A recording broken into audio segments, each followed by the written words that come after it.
আসসালামু আলাইকুম। জিম্বাবুয়েকে বাংলাদেশে ডেকে এনে প্রথম ম্যাচেই এক লজ্জাজনক পরাজয়ের স্বাদ দিল বাংলাদেশ। প্রায় ১৯ মাস পরে জাতীয় দলে ফিরে মাঠে এসেই জাতীয় দলের হয়ে জিম্বাবুয়ের বিপক্ষে অগ্নিঝরা বোলিং করলেন মোহাম্মদ সাইফুদ্দিন।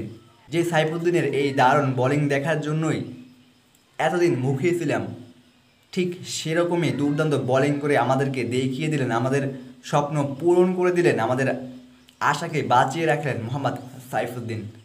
এবং তাসকিন আহমেদও ছিল দুর্দান্ত বল হাতে।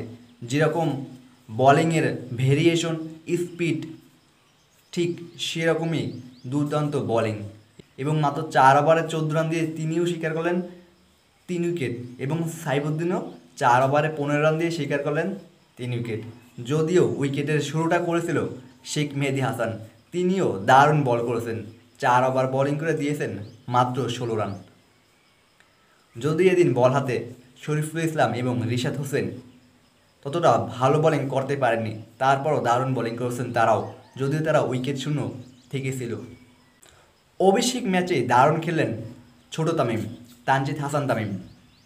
জিম্বাবুয়ের বিপক্ষে এটিই ছিল তার অভিষেক ম্যাচ, আন্তর্জাতিক টি-20 ক্যারিয়ারের প্রথম ম্যাচ, এবং তিনি প্রথম ম্যাচেই চাপ সামলিয়ে দারুণ এক ম্যাচ উইনিং ইনিংস খেললেন এবং বাংলাদেশকে 8 উইকেটের দারুণ এক জয় উপহার দিলেন।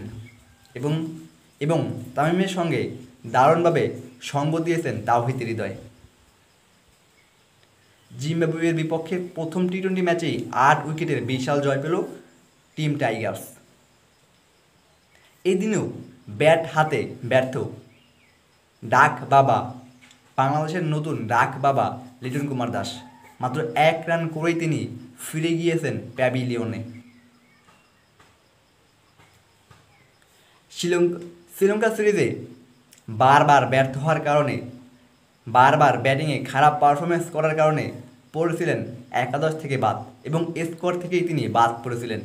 এরপরে লম্বা বিশ্রামের পরে আবারও ফিরেছিলেন ডিপিএলে, সেখানেও তিনি ব্যর্থ, শুধু একটা 50 করছেন, এবং সেখান থেকে তাকে আবারও জাতীয় দলে আনা হলো এবং জিম্বাবুয়ের বিপক্ষে ওপেনিংয়ে নামিয়ে দেওয়া হলো।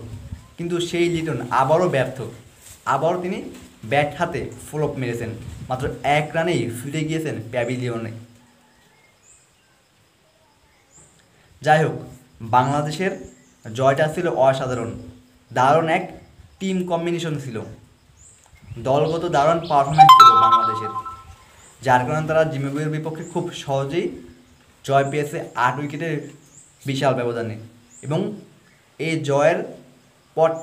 জয়ের পথটা আগেই সহজ করে দিয়েছেন তাসকিন, সাইফুদ্দিন, শেখ মেহেদীরা।